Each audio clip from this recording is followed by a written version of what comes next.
Well, let me tell you very briefly about today's talk based on yesterday's talk. Yesterday's talk was very briefly going into this very important fact that we have bought a belief system called genetic determinism, the belief that genes control our biology and control our lives. And we bought this based on a premise that was actually founded by Charles Darwin in 1859, that hereditary traits control life. And then there was a search for what those hereditary traits are, and it led to the discovery of the DNA double helix, and everybody just bought into, oh my God, this is exactly what we were looking for, and that genes control our lives. What my research that I talked about yesterday was that this is completely wrong assumption. In fact, it's so wrong, it's actually quite disturbing as a consequence of medicine is based on that. And by trying to understand all of our ills through genes, we have gone in the wrong direction. That in fact, genes do not control life. That life is controlled by perception. And this is what yesterday's lecture was all about, how what we see in the world is converted by the cell into both behavior and to genetic expression. So basically, what we were getting at was our whole fundamental belief system about genes is corrupt, and that we really have to understand a new way of looking at life. Then I started to follow through and talk about how we acquire perceptions and how our lives are really run by these hidden perceptions that we got, especially between in utero development and the first 6 years of life. And then the conclusion was, of course, that if we can understand that programming, that time period, and adjust for it, we can change our biology as of the day. Right now, we could change it. So I come in today's lecture with a continuation of that story, but as it relates to the story of evolution. And as we talk about the story of evolution, we're all familiar with the stuff that's in the textbook about the concept called neo-Darwinian evolution. Darwinian evolution was the philosophical understanding about the survival in the struggle for existence. The neo part added to the front is an extension of Darwin's work using the data gained from molecular and cellular biology about the nature of the molecules of DNA and RNA, et cetera, like that. I could summarize very briefly that there are two fundamental steps in the theory of Darwin's theory of evolution. And basically, and it said this: genes control life, and that's, of course, the first step. And then, as a consequence of that, alterations of the genetic message occur, and they occur randomly. And this is a very important point because it suggests that all mutations are just accidents, that in copying the genetic material, that an error is occurring during the copying, you put in the wrong bases, and then you change the blueprint that the DNA represents, and then the product of that gene is altered. And then as a result of that, you either cause a disturbance to the system, or in the most extreme and unlikely situation, an alteration could actually improve the situation, okay? But the whole premise is that it was random. As a result of that belief, it says, then evolution was just a whole series of accidents. And when we look at it that way, then it says, how did we get here? And it's just like, it's just a bunch of accidents. So where are we going? Well, we have no idea where the heck we're going because we don't know what the next accident is going to be. And so essentially, we live from day to day with a surprise of what we might expect for tomorrow. In the process of having a random mutation, as I said, sometimes the product of the gene that's mutated enhances life, which is very infrequent, not many studies that show that. And almost all of the time, a mutation actually takes away from the viability or healthiness of an individual. When we talk about natural selection, what this point is that nature will select the weakest elements to drop out of the picture so they don't propagate those weak elements in the population. So nature selects by eliminating the weakest. Now, it's a very important, it's that story of whether the glass is half full or the glass is half empty. When you talk about nature selecting the strongest, or nature selecting the weakest, in the sense of nature selecting the strongest says, oh, the strongest ones are propagated by nature. No, nature doesn't really care about the strongest ones. Nature eliminates the weakest ones. There's been this great misunderstanding that all of evolution is driven by the strongest element in the group. And there's a wonderful paper by Timothy Lipton that was in Nature and said, oh my God, would we make a mistake? You know why? Nature doesn't give a damn about the strongest in the group. Nature cares about what the whole group does in regard to the interaction in the environment. So it doesn't care about the individual, but it cares about the whole group. And that becomes important because we focus on the individual when it's really the action of the group that nature really considers. So this is our belief system. Evolution based on randomness and probability and just chance, and nobody knows where we're going with it, okay? I'm going to tell you, I don't support that. It doesn't work, and there are so many reasons as to why biologically this doesn't work that we're really in search of another theory of evolution. And now why this is important is because people hold on to the Darwin theory with such, they hold so dear that if anybody challenges the Darwinian theory, they're almost like called creationists or something else, and they get all yelled at. Well, I'm actually not a creationist. But I will tell you something that through the new understanding, I actually believe that evolution and creationism are simultaneous events and that there was not one or the other. And that why this is important is because it also tells us if there's a direction we're going in, can we know where we're going? And why is that important, of course, is because our survival is being challenged right now. Right now, we are deep into the 6th mass extinction to hit this planet. There have been 5 previous mass extinctions on this planet that nearly wiped out life, and in every case just took it down to a nubbin, and then all new life started from that kernel and started all over again. The previous 5 mass extinctions are all attributed to extraterrestrial causes such as an asteroid or comet hitting the Earth. The 6th, the one we're in right now, is unique because the cause is us. We are destroying the environment that we live in, not owning a simple reality. We are made in the image of the environment. So as we destroy the environment, we destroy ourselves in the entire process. I'd like to offer something brand new based on my science on how the cells work. Very briefly, I talked about it yesterday, so this is just a quick review. What are cells in regard to us? Number one, cells are what you're made out of. That when you think of yourself as a singular entity, that's a grave mistake, because the truth is that the living things that make you up are the cells. You represent the communal action of 50 trillion individual living entities that make you up. So when you see yourself as a singular, is really a mistake because you're a community. That those 50 trillion cells are very wonderful in this regard because they have all the powers that you have in the sense of your human physiology. Everything that you can find in a human physiology book is already present in every cell. Every cell has a digestive, respiratory, excretory, nervous system, immune system, reproduction system. And the simple fact is, you can only do what a cell can do. In other words, you can't carry out a function that cells can't do because you're made out of cells. So that puts us back into a ground level of, when I talk about cells, I'm really talking about you. And as you'll see the connection at the end, there's a great affinity of seeing this as a connection that's important for our awareness. So how do cells work? I brought up the concept that cells are machines. In a sense, they're made out of proteins. The proteins are the building blocks. There are about 200,000 different forms of proteins that make up a human. That the proteins interact with each other like cogged gears. They interact and they move, and in that movement, they generate the functions of life. That the collection of all the proteins is called a proteome, and this is science's next endeavor after the genome to find out and identify and list all of the proteins that make up the system. I gave yesterday an example of a protein. I used calmodulin. I talked about, well, what gives the character to a protein? I said, underneath that exterior is a backbone. That all proteins are linear strings of amino acids. That the shape of the protein is due to the relationship and adjustments of energy between the amino acids. So some amino acids are positive and some are negative. And so when this backbone is built, then it will adjust itself so that all the charges are essentially neutralized and balanced as best it possibly can. And then I said, but where does life come from? And life is not just having the physical parts, life is actually having the movement. So movement is what's generating the movement becomes relatively important, because how can a protein move? And the answer is this. I said that the backbone configuration or conformation is based on the distribution of electrical charges. So therefore, if you change the charges in that protein, when you change the charge, then the backbone will adjust itself to accommodate the new charges. The adjustment of the backbone generates movement, just like this. So proteins are like little miniature people. They move. And as a result, the movement that they represent is turned into behavior and biology. So the summary statement was, proteins make us up.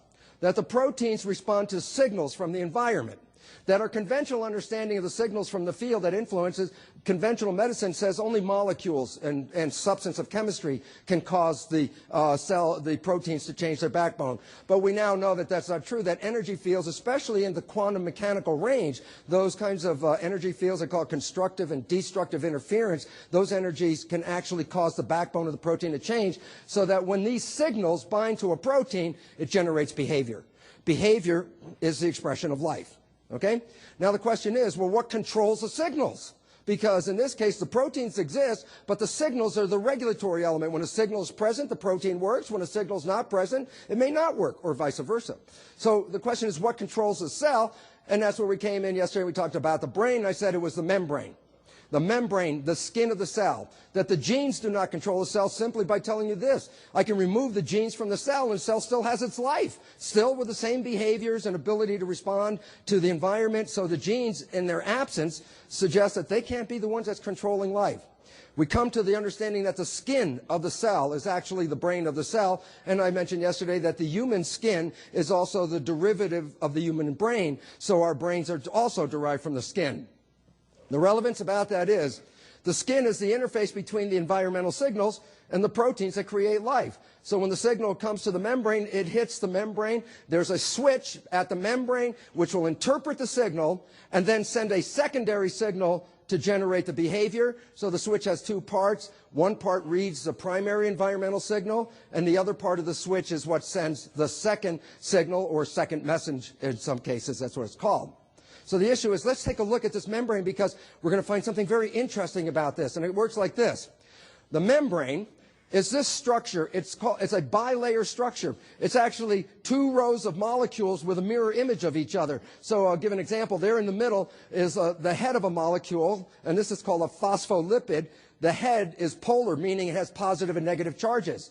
But the legs of the molecule are nonpolar. They're oil. And so the difference is, it's like oil and water. The heads absorb and bind to water, but the legs are oil, and they resist water. As a result, the membrane makes a fine barrier, because whatever is in the outside environment, generally dissolved in water, is generally not able to pass through the membrane because of the oil phase in the center, and that's why the membrane's a barrier. So when I want to show you an electron microscope picture, it's almost an exact image of this. Here's a picture of the human cell membrane, and what you can see is the middle, there's a dark, light, dark layering. And if I go back one slide, you can see there's dark, light, and dark. And so the model and the image are pretty much the same as each other. Now, as I said, the middle part is oil-loving. So if I actually cut out a piece of this membrane right here, it would be like a bread and butter sandwich, where the heads of the molecules that love water are like bread, because bread soaks up water. And then the middle of the sandwich, butter, would be the equivalent of the inside. So here's an example of what the cell membrane looks like. And the relevance about that is that this is the lipid leg region, and this is the phosphate head region. And why is this important? Because imagine we're in a cell right now, and that over our head is a membrane, a big bread and butter sandwich, and I'm sitting here saying, well, let's say we're thirsty and we want the universe to give us something to drink. So I ask the universe, would you give us something to drink? And so the universe dollops on some grape juice. And the issue is, okay, there's been a big dollop of grape juice thrown on the ceiling here, which is this bread and butter sandwich. Will we or will we not be able to drink any of that grape juice? Yes or no? No. And the reason? The lipid won't let let it get through. Well, I can show you if I section the sandwich. Let's section it. And you can see, yes, as soon as the grape juice hits the lipid layer, boom, it's a barrier. It can't go across. Well, that suggests then something very interesting about the cell is then how does the cell get food inside, and how does it get waste out? How does it communicate? And the answer is because the membrane has more than just the phospholipids. The membrane also has proteins. Remember those that were here yesterday, I showed a poppet bead necklace, and I said that the poppet beads were amino acids in the backbone of the protein. Well, some of the amino acids are oil-loving amino acids. So when you have a region of oil-loving amino acids, they prefer to be stuck in the butter part of the sandwich, and the hydrophilic or water-loving parts of the protein extend above and below the membrane. So these proteins are anchored into the membrane. They're called integral membrane proteins, IMP. The integral membrane protein. Sometimes there are multiple regions, the parts that extend out of the surface have antennas on them. Generally, they're sugar antennas. And these antennas are part of the tuning mechanism of the protein, like tuning forks. So that these proteins are like tuning forks that resonate with environmental signals. So when an appropriate signal comes up that complements a tuning fork, it causes the tuning fork to respond and causes the protein to change shape, and that's the signal binding to the protein. As I said, sometimes there are multiple regions where there are lots of lipid accumulations in the protein chain, so the same chain can weave in and out of the membrane. So in a sense, if we looked at a membrane like this, the proteins would look like olives stuck in our bread and butter sandwich. So there they are right there, the proteins in the membrane. And the relevance about this now is, okay, now I go back and I say, okay, we have a bread and butter and olive sandwich for the ceiling. And then I ask the universe, would you please give us that grape juice I asked for? Now the question is this, will I or will I not, with an olive sandwich, be able to drink the grape juice, yes or no? Yes.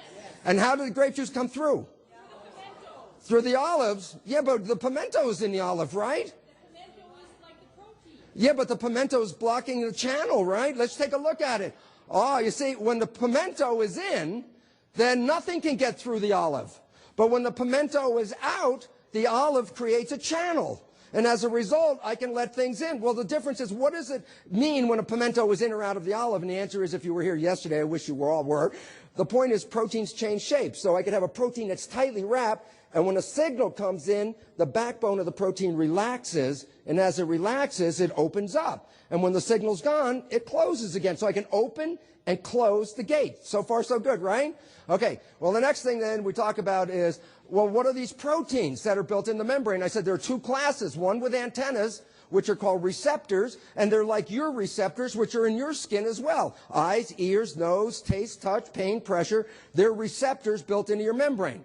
The second class of proteins are effectors, because I said the switch has two functions. One, to receive the primary environmental signal, and the second is to send a signal into the cell to engage the protein machinery of the cell. So the switch has two parts, a receptor and an effector.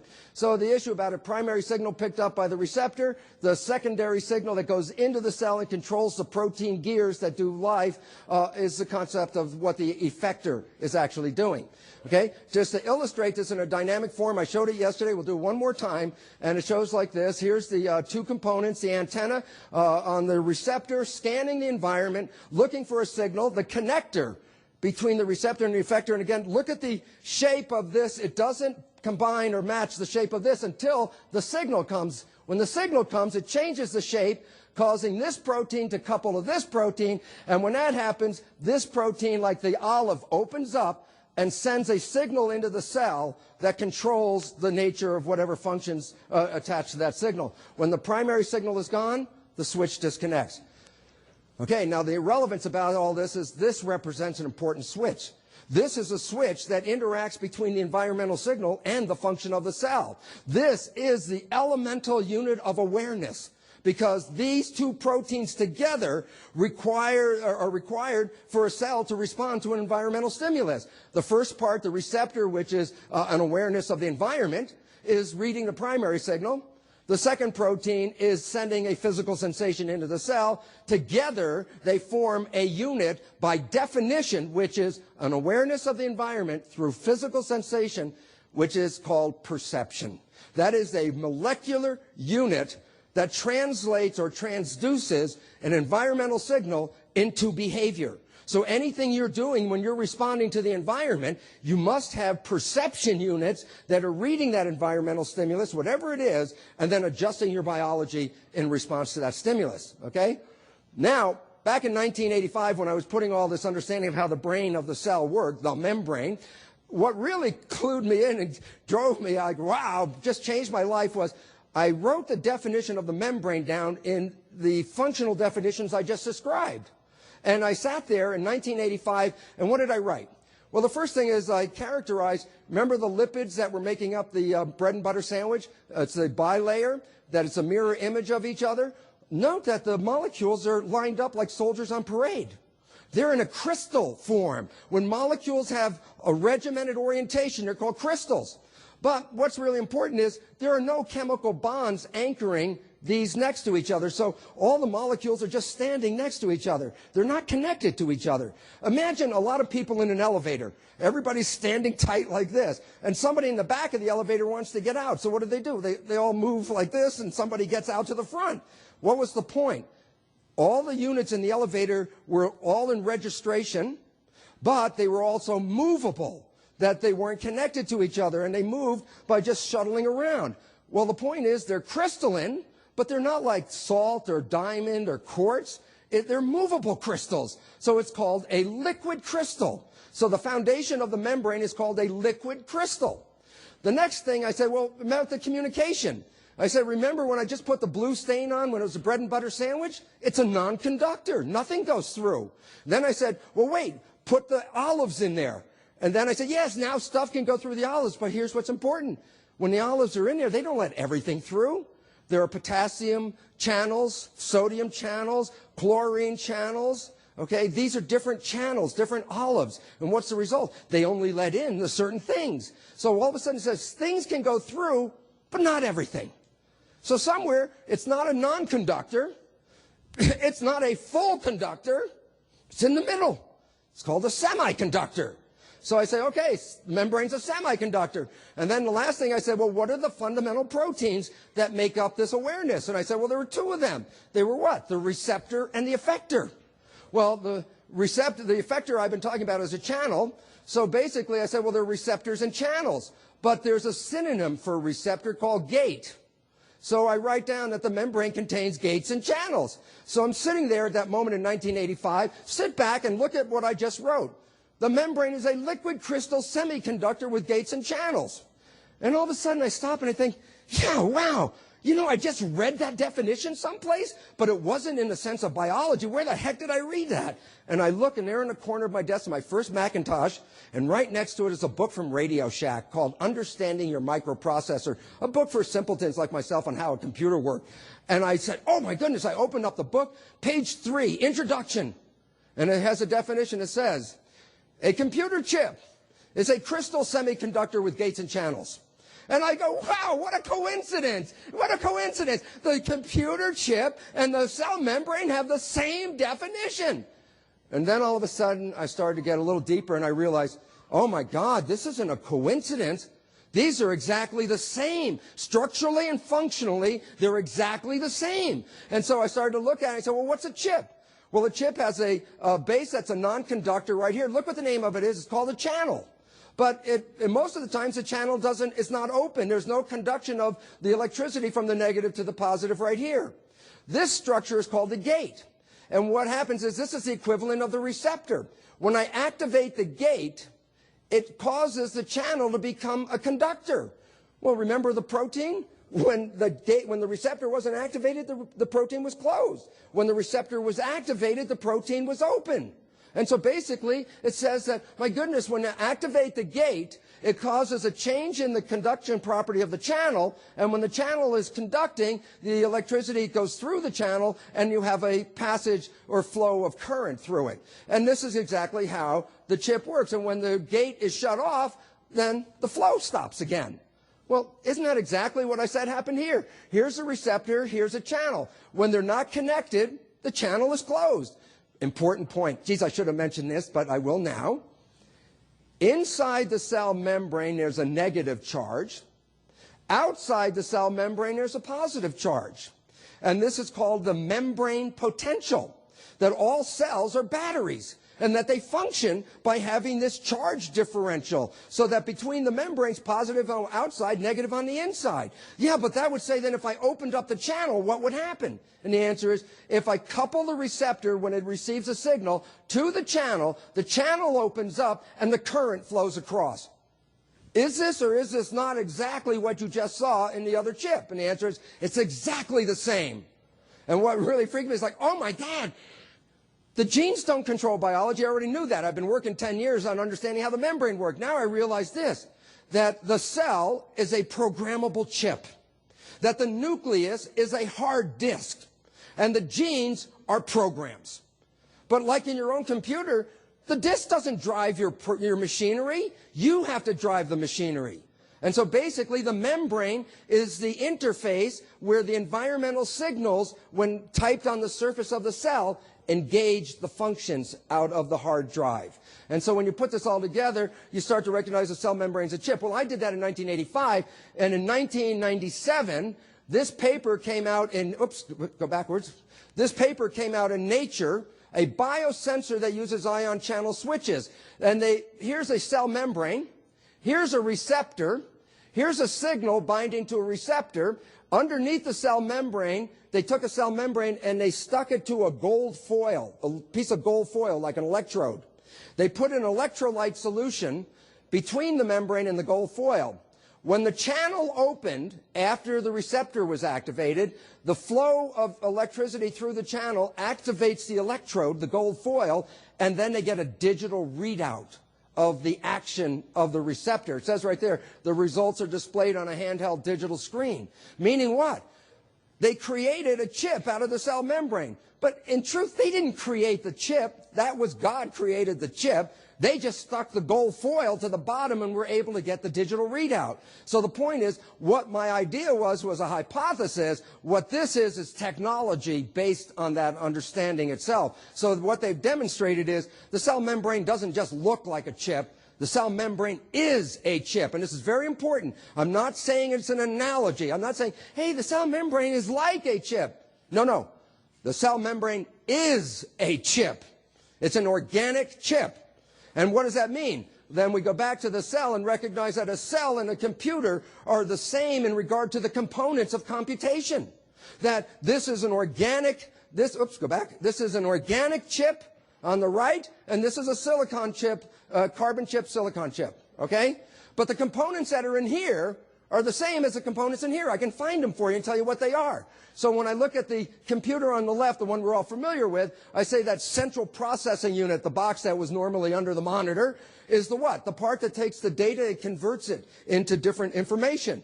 Yeah, that part is the cell membrane. The cell membrane picks up environmental data, light, sound, smell, glucose molecules, estrogen molecules, whatever that is, and converts it into biological awareness.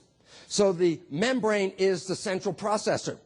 And then I ask, okay, how do you put data into this computer on the left? And the answer is you type on the keyboard. So data is entered via the keyboard. And I go, oh, I forgot, I'm so ahead of myself here. To go back to that central processing unit, what we talk about are bits of data. Your processor handles bits of data. A bit, by its definition in the electrical engineering, is an I/O. I means input/output. A unit that has input/output is a bit. Then I say, yeah, but I can tell you where that is in the cell membrane because the receptor is the input and the effector is the output. That is a bit of data. So basically, it says, yeah, it's exactly the same. It's an organic bit of data. Now, going back and saying, well, how do you type the data in? And the answer is the cell surface is the keyboard. All those antennas sticking up are the keys on a large keyboard. That a certain chemical will come, will select a certain key. An estrogen molecule doesn't hit a histamine receptor. An estrogen molecule hits an estrogen receptor. So the entire keyboard is what the keys are that respond to the environment. So the surface of the cell is a giant keyboard. And as the cell moves through the world, whatever is out there, the information is being typed on the keys. And as the information is being typed on the keys, it causes a program to be engaged inside in the exact same manner that when you type on your keyboard on your computer, you're engaging the system inside. The nucleus, as I mentioned, turns out to be a disk. It's just the programs. That's why you can do, as I said, the enucleation experiment. You can remove the nucleus from a cell, and it doesn't change the behavior, because once the information is downloaded, you don't need the disk. So if I give you a disk for your computer with a program on it, you put it in your computer, you load the program, you can eject the disk. And guess what? You can still control the program. The genes don't control it, the disk doesn't control it. So the genes are just the disk. And then when you put all this together, you recognize, well, you see the data on the screen. And here's the beautiful part. The 3D image of the cell is the screen. The 3D image of your body is the screen. This data of information that you respond to is expressed on your screen. And that's what diagnosis is about in medicine. I can look at your screen and tell you about what's being programmed. So basically, how you are, your health or your disease states, are readouts of the program. That's exactly where that comes from, okay? There are different controls for men and women on this particular...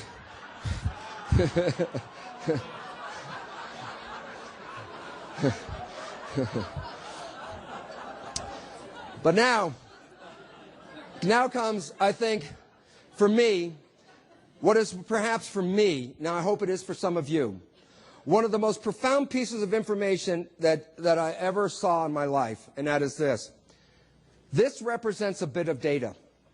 That when we talk about the power of a computer, we talk about the data handling capacity. How many bits of data does your computer handle? And what we do is we get bigger and more powerful data processors with more bits of handling power, more bits. So it says that the evolution of the computer is what? Increasing the data handling capacity, right? More bits. Okay, then I say, well, yeah, but these are the bits. And here comes this now beautiful piece of twist of nature, of beauty. And it goes like this. When I look at the cell membrane, remember the lipid bilayer with the lipids, the phospholipid heads and the tails? Those molecules have an exact size. And they have to stand tail to tail. So there was a bilayer, remember, heads and tails up, heads and tails meeting in the middle. That means that the diameter of the membrane is of uniform thickness. You got that? All the way across. It's the same for bacteria, same for humans, all through evolution. The reason is this. The molecules determine the thickness. Well, here's the point. The proteins that embed in the cell membrane, this is a large picture, but are about exactly the same size as the membrane itself. The proteins are about the same size. Now listen, remember I put olives on a sandwich?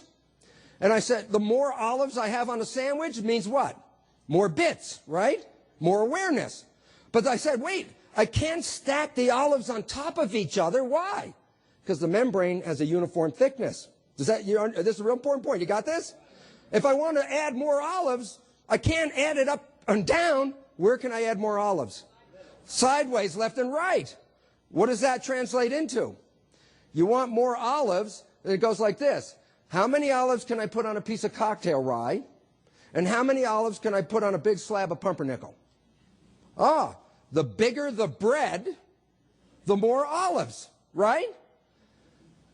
Awareness is what evolution is based on. Evolution is the expansion of awareness. Yeah, but awareness is olives in a sandwich. Guess what? For the time, we have a mathematical construct to model evolution. What? More membrane surface, more awareness. Why? More membranes, more olives.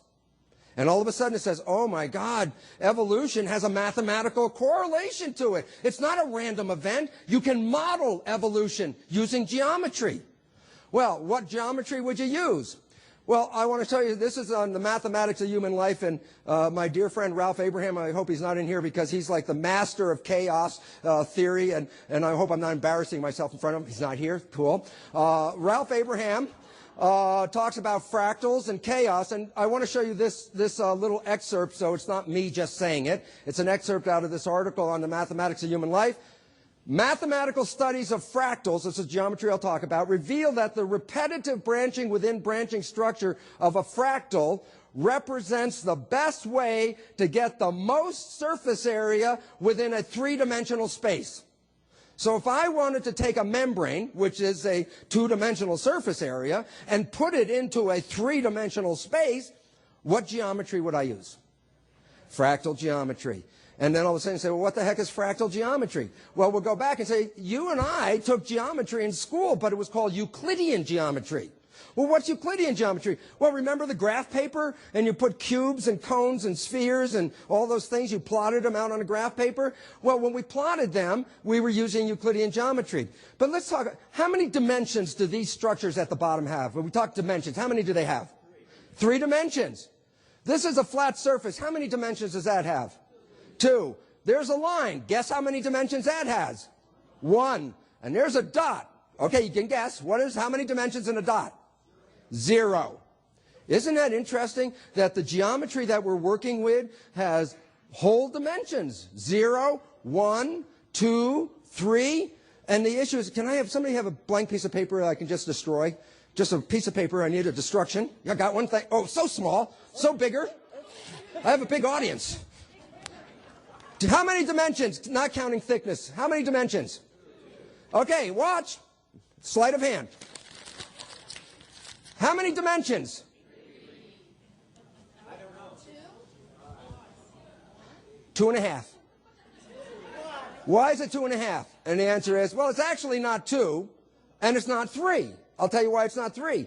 If you section this anywhere, there is no three-dimensionality to it. It's all just 2 dimensions folded in what appears to be 3. So it compensates and says, it's not 2 and it's not 3. It's a fraction of a dimension. Well, we don't have that. There is no fraction of a dimension in our Euclidean geometry. And here's something else that's unique. Make a tree using Euclidean geometry. You did when you were 5 years old. What did you do? You took a cylinder for the trunk and a ball for the top. But that's not nature. Make nature using Euclidean geometry. Make a cloud.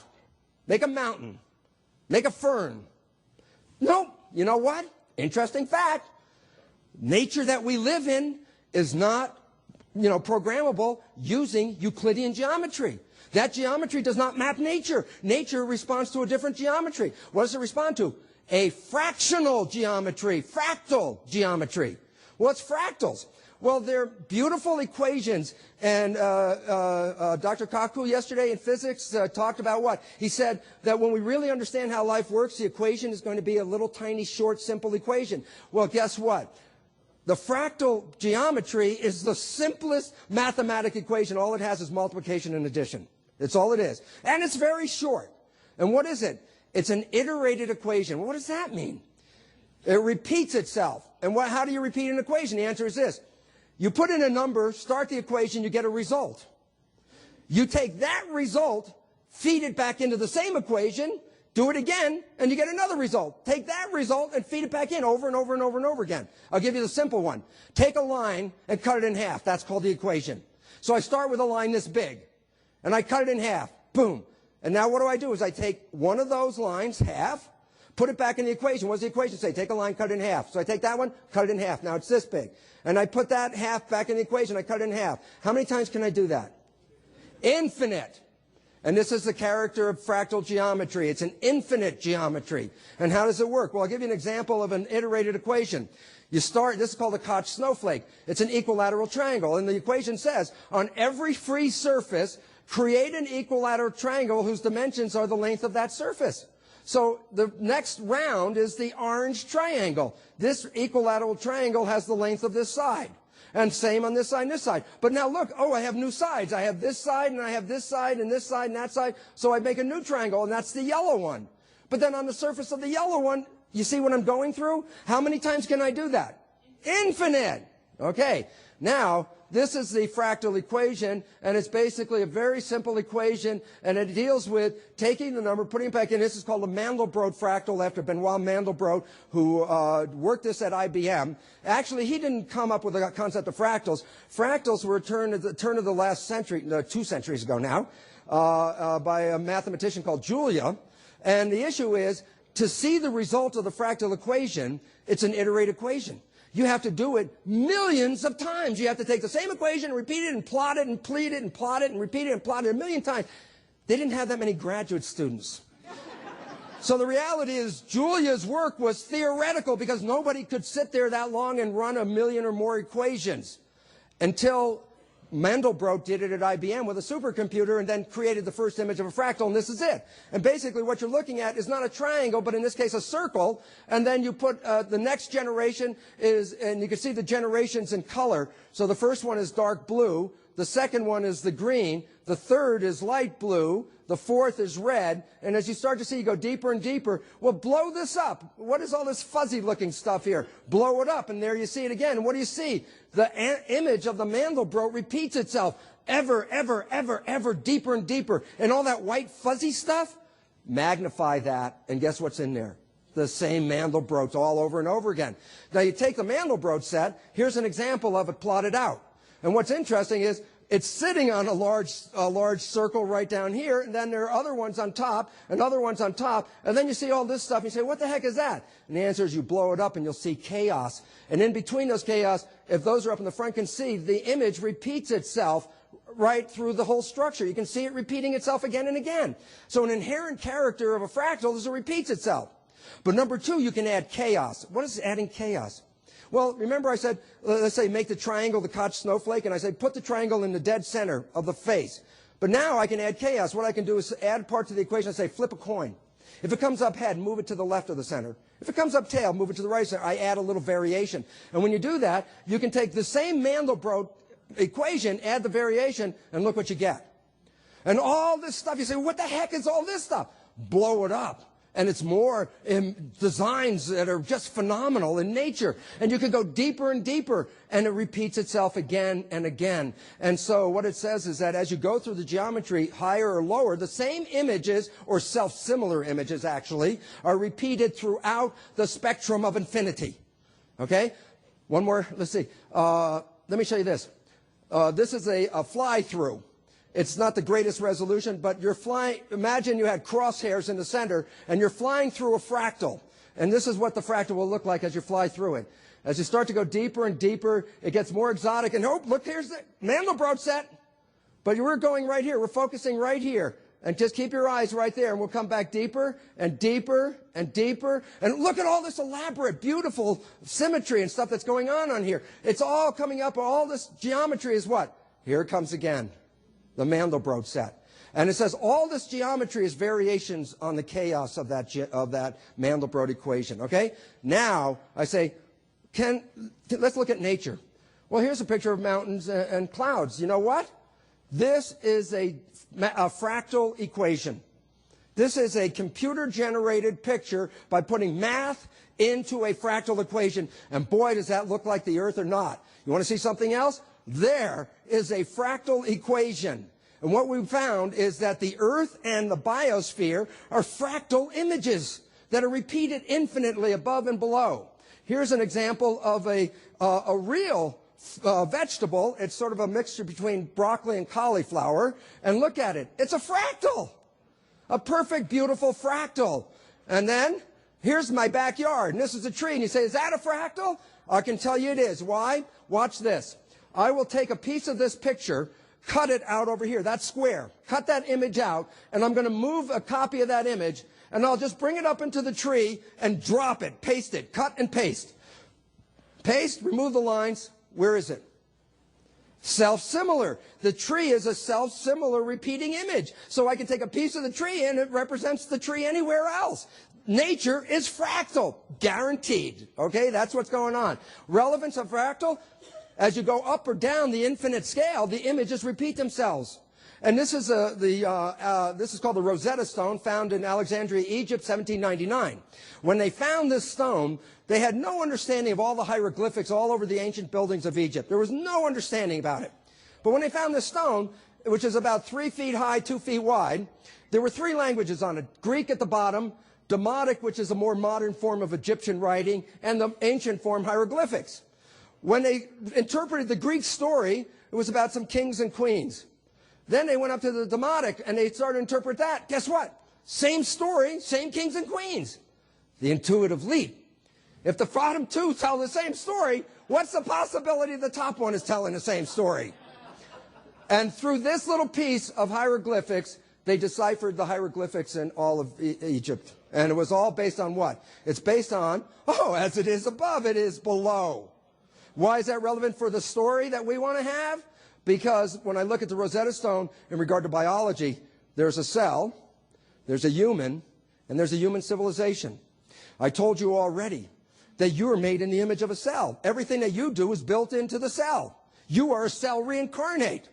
But now we, you, me, we are cells in a larger organization called humanity. Relevance?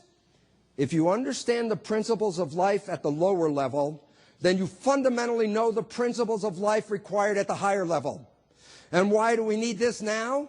Because we are destroying our world because we have no plan. And if I wanted to know what the plan is for life, I can tell you exactly what the plan is for life. No guessing. Look inside your human body. You got 50 trillion citizens. Each cell is an independent living entity sharing one environment. And when you're in health, can you imagine how many individuals that are in that little tiny space? Compared to the number of people on this planet, that makes them look insignificant. And yet they live in harmony. And they're able to share, work together. They have energy exchanges. They exchange an economy of ATP molecules. They support each other. They take care of each other. You want to know how to take care of ourselves and live in the world? Study how cells live in a human cell body. Because all the rules for living there are what we need to live here. And so that the mission of life is not to go through the concept that we live in a random world and God knows what's going to happen tomorrow. I can tell you what's going to happen. Why? The images repeat themselves over time. So when you look at higher or lower, it doesn't make any difference. I'll give you an example. We talk about particles and waves. Particles and waves. That the waves on the left are nonlinear. The particles are called linear. They're structured. And while everyone talks about, let me talk about the waves. No, I want to talk about the particles. Everybody's missing the picture. You know where the action is? At the interface, where the wave hits the particle. That's a chaos zone. That's where the waves and the particles interact, and there's an etching at the surface of the energy of the waves and the physical energy of the particle. And this is a chaos place. And it's the same whether the particles are big or small. The Earth is a particle. The waves of the solar system are the nonlinear waves. And the chaos is where? At the surface of the Earth. And the interesting part about that is what happens at the surface of the Earth. Well, think about this. Before there was life, what kind of chemistry did we have? Inorganic chemistry. Non-life. The kind of chemistry that seeks stability. A rock likes to be a rock. It doesn't want to change. It'll stay a rock for as long as it possibly can. But when pigments evolved, pigments were able to trap photons of light from the sun, the waves, and take that energy of the photon and use it to move electrons, and in the process take inorganic chemistry and create organic chemistry. Yeah, but we're made out of organic chemistry. So what does it say we're actually made out of? And the answer is this. We're made out of the earth and the sun. We are both at the same time. We are energized earth. An energized earth does not want to sit still. Energized earth is an active, moving, organic matrix. And so we are life, but we represent energy, half, matter, half, coming together. And so when we look at life, if we look at the earth before there was any life here, photons would hit the earth, be absorbed, and then the energy would radiate off as heat. But once that inorganic chemistry was endowed with the ability to express organic chemistry, it changed. But in this case, let's just watch what happens here. Organic chemistry is the one that seeks activity, okay? Now watch. The photons, oh, it's not going to happen. I'm sorry. It was an animation that didn't seem to play right now. What was the point? Photons of light came down, hit the earth, and after the evolution of organic chemistry, the photons didn't necessarily radiate back away again. The photons were now trapped in a matrix of organic chemistry. So the sunlight is accumulating on the surface of the earth. The earth is energized at the surface. And the waves come from the sun in the solar system. The particles come from the earth. And the chaos zone in the middle is where life occurs. So when we look at it, and we can then relate and say, as is above, as is below, then if we understand it this way, we physically came from the planet, but we energetically came from the sun. And in looking at that, then you could call the planet Mother Earth, because this is the physical origin of where we came from, and Father Sun are the waves. And then even in our own reproduction, the egg is the earth that we come from, and the sperm doesn't deliver any earth, it just delivers information. So the reality is, it's still the same fractal imagery, I don't care what level you want to look at. But then what we want to do is not run out of time. So I'll quickly show you how evolution, I see it how it occurred, is that first in the primeval seas, at first, all there were, oops, go back. At first, there were just proteins floating around in a solution. That these proteins are just responding to the environment and moving all around. But the phospholipids are self-assembling structures. A membrane is a self-assembling process. You can shake them up and they create membranes automatically. The proteins that get trapped in the membrane are in a separate domain because of the lipid layer. If the environment changes on the outside, the environment's still stable on the inside. So life occurs within a membrane structure because those are regulatable domains. And so life needed the membrane first to start. But now I have proteins that can carry out a function inside the cell, and cells started to develop into communities that, so the bacteria cell was not a single cell as we know it. They live in a community and interact with each other. But they start to come together in what is called a biofilm. And a biofilm represents a collection of bacteria that surround themselves with like a membranous structure. And that within that structure, the bacteria exchange information, even including DNA. And there are different bacteria so that you can take a bacterial population, put it in a membrane. But if you do that at some point, then those bacteria in a membrane ultimately evolve into the more advanced cell called a eukaryotic cell, where the structures on the inside appear to have been formerly bacteria surrounded by a common membrane. Then you take that human cell, which is the fundamental unit that we're made out of. Cells started to come together in community. Take a grid, and wherever there's a grid square in here, put a single cell in, and whatever the grid is covering, make that cell do that function. So if a grid is over here, then the cell that ends up being this part will take care of respiration. If the grid's over here, a cell that becomes that part will take care of reproduction, etc. And what do you end up doing is you start creating the model of a human embryo, which is this structure, and guess what? Has the same layers as the single cell. The outer layer of the skin is called the ectoderm, which is the skin and brain of the human embryo. The inner membranous structures form the inner membranous structures in our gut, respiratory, digestive, excretory system. The pink stuff is the spaces in between, and they form the mesoderm. What's the point? We are made in the exact same image, repeated again and again, and we now are cells in a larger organism. Each one of us has a job to support the life of the whole organism, so we are like cells in a multicellular structure, repeating it. This then leads me to this wonderful conclusion. It says, yes, civilization is a living system comprised of us as cells. And since the nature of fractals is self-similarity, it would say that then as human civilization evolves, it will have self-similar characters to the evolution of animals. So you can look at the status of a civilization and see where it is on the scale of evolution. So we go back and say, look, just looking at the vertebrates, fish, amphibians, reptiles, birds, and mammals. So where are we?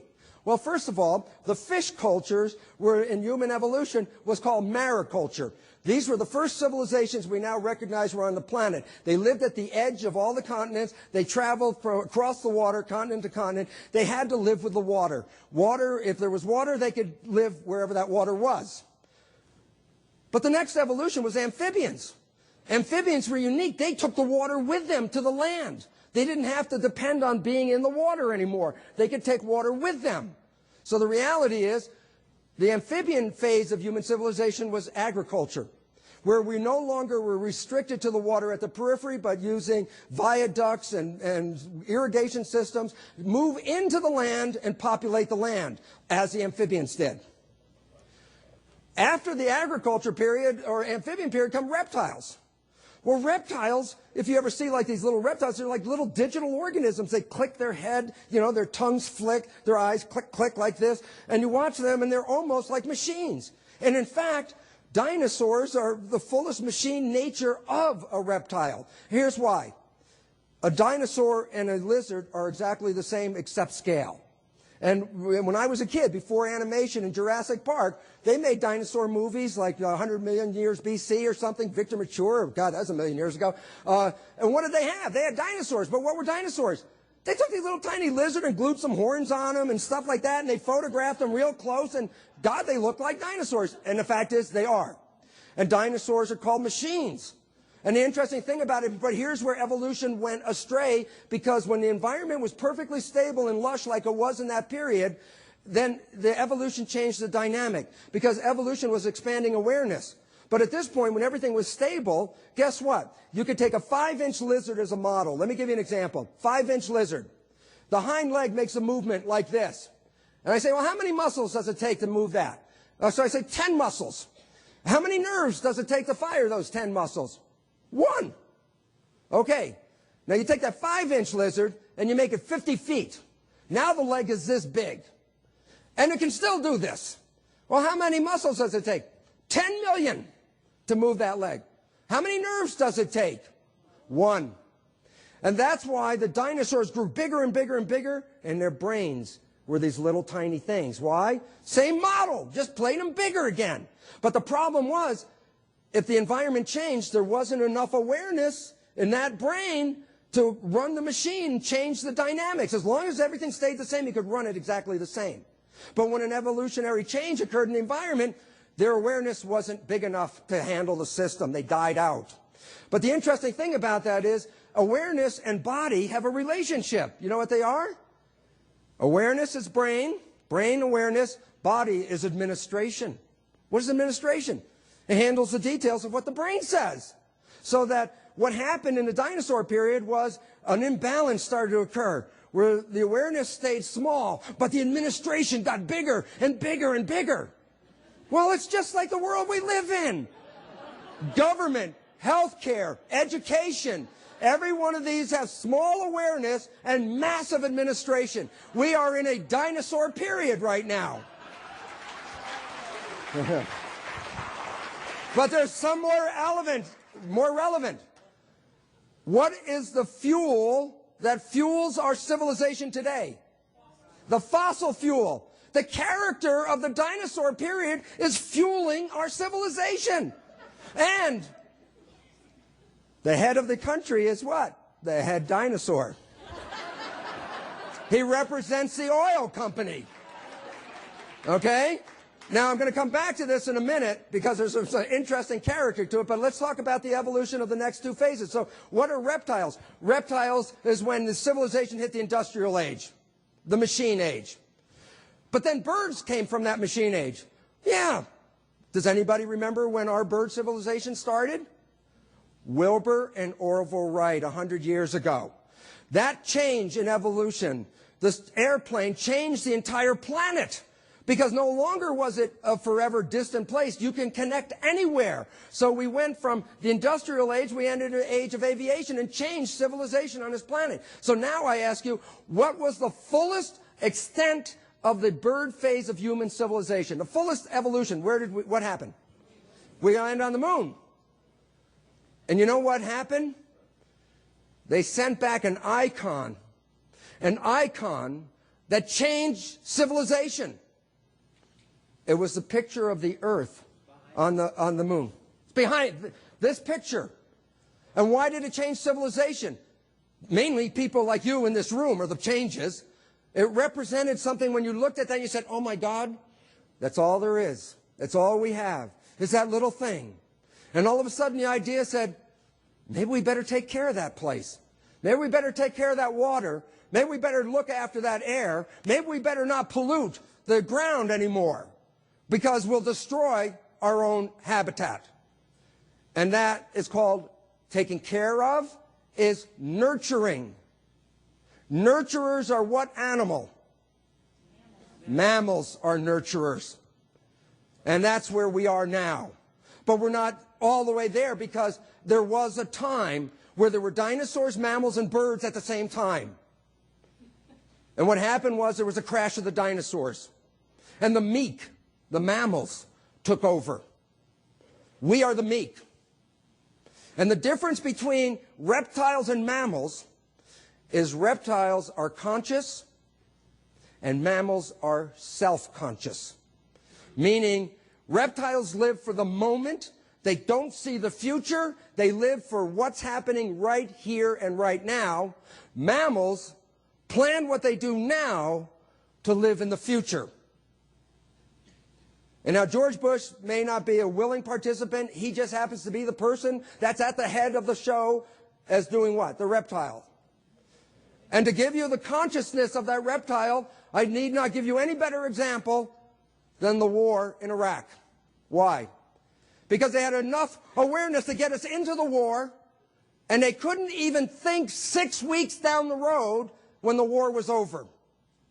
That is reptilian, living for the moment and dealing with the next moment when it shows up. That will be our end and our destruction. But the reality is this: they will fall. And then you have a choice. Your choice is to be on the mammal side or be on the dinosaur side. And why that's important is, it's going to hurt a hell of a lot more if you're on the dinosaur side. Because the changes that are occurring will not support the world in this way any longer. Then until we come to the realization that we must take care of ourselves, our planet, we will not survive on this planet. This extinction that we're going through is a representation of that character. So there's an opportunity to make changes anytime. And the idea for you to be here is you've already started making changes. You want to know more about yourself and how you involve yourselves with others on this planet and how we can improve the planet. So you are the meek, but our time will come. And the idea is keep doing what you're doing because it will be our survival. We will not survive with reptilian thinking. It is totally destructive, and this one is coming whether you want to see it or not. Why? Evolution is fractal in its imagery. And I know I just went overtime a couple of minutes. Oh, I got 10 minutes.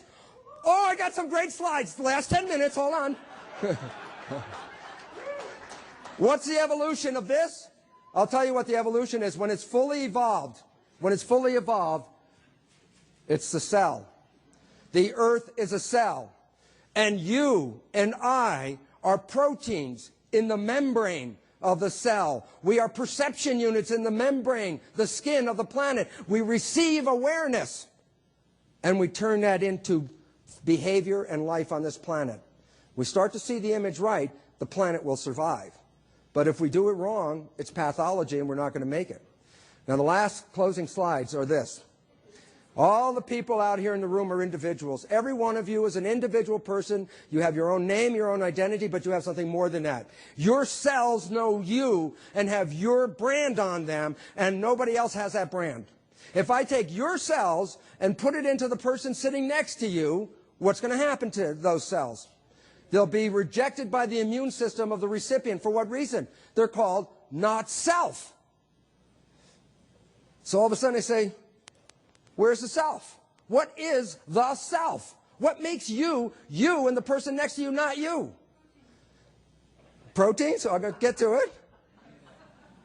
I use two cells, Bruce's and Margaret's. I use two liver cells because 99% of the cell is liver in function. 99% of the cell is exactly the same as Margaret and Bruce. They're both the same. Liver cells do the same thing. Liver enzymes in me would be the same as the liver enzymes in Margaret. Same thing. I know the nuclei are different because we have different genes, but I also told you this. I could throw the nuclei out of the cell, and the cell's still going to have a life. So I'm not going to count them in this story right now. What I'm going to do is remove the color from the picture, leaving behind the color where the two cells differ from each other, where the identity is found. Where is it that makes us unique? And I remove the color. Can you see where the colors are left? They're in the membrane. And biologists even call some of these self-receptors. What are receptors? Receivers. What are self-receptors? Receivers of self. And why is this relevant? If I take my self-receptors off my cell, I take an enzyme and cut off these yellow receptors, you know what happens? My cell is generic. I can implant it in any human, it will never be rejected. I can implant it into a mouse, it won't be rejected. There's no identity to it. So I take my generic, no identity cell, my cell, and I take Margaret's receptors off of her cell and put it onto my cell. So I have my cell with Margaret's receptors. If I put that cell back in my body, what's going to happen? It'll be rejected, not self. If I take my cell with her receptors and put it into her body, what's going to happen? It's accepted. I transfer ownership by just transferring the antennas. Now you might think, well, these antennas are the self. The fact is, antennas are antennas. They are receivers of a signal, so that your antennas complement a signal out here in the environment. Why would I say that? Because the receptors are reading the external environment. They're not reading the internal environment. So why is that relevant? Because your identity, these receptors on the surface, are reading an environmental signal that's unique to you.